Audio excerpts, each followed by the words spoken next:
Hello দর্শক এবং শিক্ষার্থী বন্ধুরা, কে আর্ট অ্যান্ড ক্রাফট চ্যানেলে স্বাগতম। 757 দিয়ে কিভাবে ইন্ডিয়ান আর্মি আঁকা যায় এবং পেন্সিল দিয়ে রং করা যায় সেটাই দেখাবো। চলো শুরু করে আজকের ড্রয়িং। সিডি মার্কার নিলাম, সিডি মার্কার দিয়ে এখন 757 লিখবো, মানে 757 লিখবো। এই 7 লিখলাম, তারপর একটু দূরে 5 লিখছি, এখন 5 লিখলাম, তারপর আবার 7 লিখলাম, মানে 757 বা 757। এটা দিয়ে ইন্ডিয়ান আর্মি ড্রয়িং করব। প্রথমে 7টার নিচে একটু বাঁকা করে দিলাম, ওটা নাক তৈরি করে দিলাম। এখন ঠোঁট তৈরি করছি, নিচের দিকে নামিয়ে দিয়েছি, তারপর নিচের ঠোঁটটা তৈরি করে লাগিয়ে দিলাম।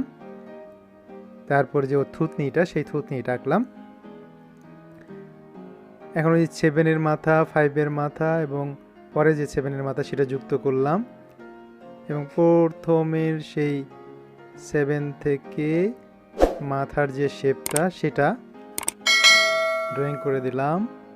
এরপর চুলের অংশটা ড্রয়িং করছি, চুল যে আছে। তারপর ঘাটটা নামিয়ে দিলাম। এখন যে কলার পরে আছে, কলার যে আছে সেই কলারটা আঁকছি। কলার আঁকলাম, কলারটা আঁকা হয়ে গেল। এখন ওই দিকের কলারটা একটু দেখা যাচ্ছে, সেটাও আঁকলাম। সামনে যে পোশাকটা নেমে গেছে সেটা দেখালাম।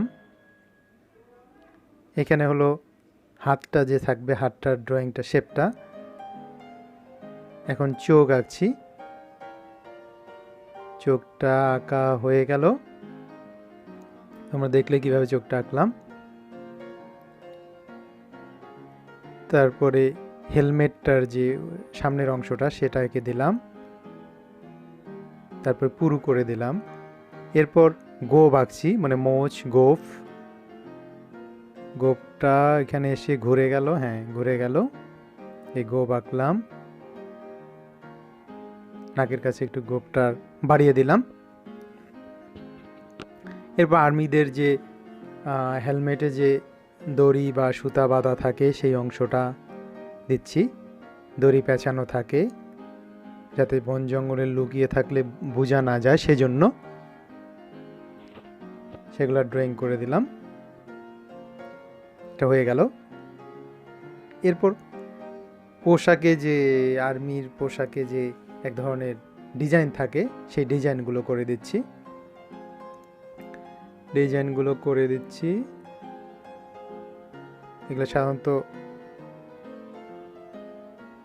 সবুজাব, তারপরে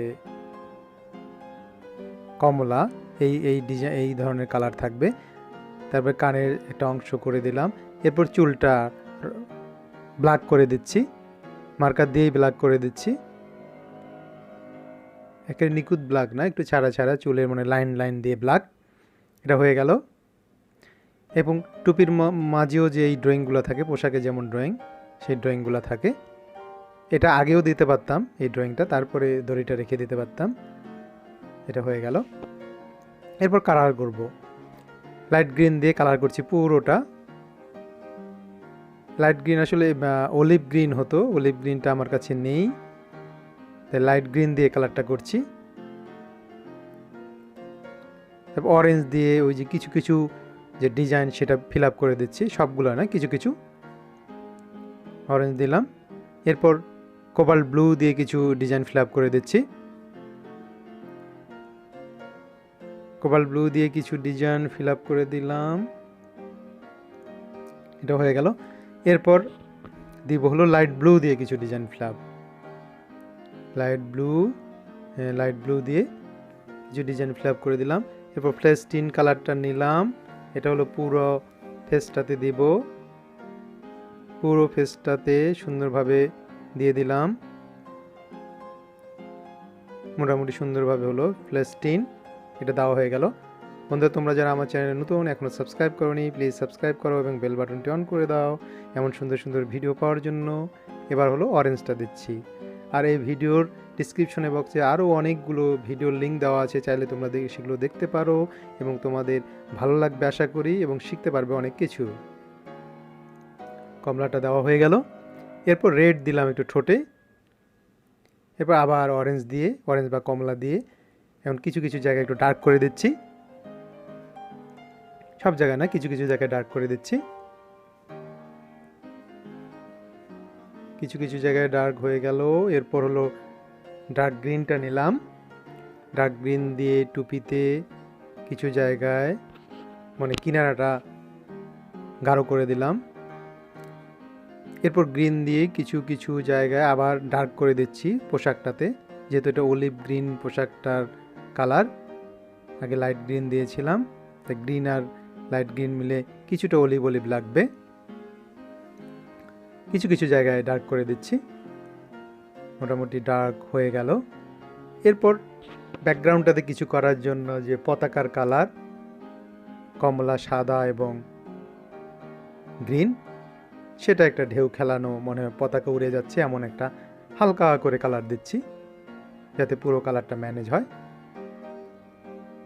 মানে ব্যাকগ্রাউন্ডটা ভালো লাগে। আশা করি ভিডিওটি তোমাদের ভালো লেগেছে। তো শেষ পর্যন্ত দেখার জন্য তোমাদের অনেক অনেক ধন্যবাদ। সবাই ভালো থেকো।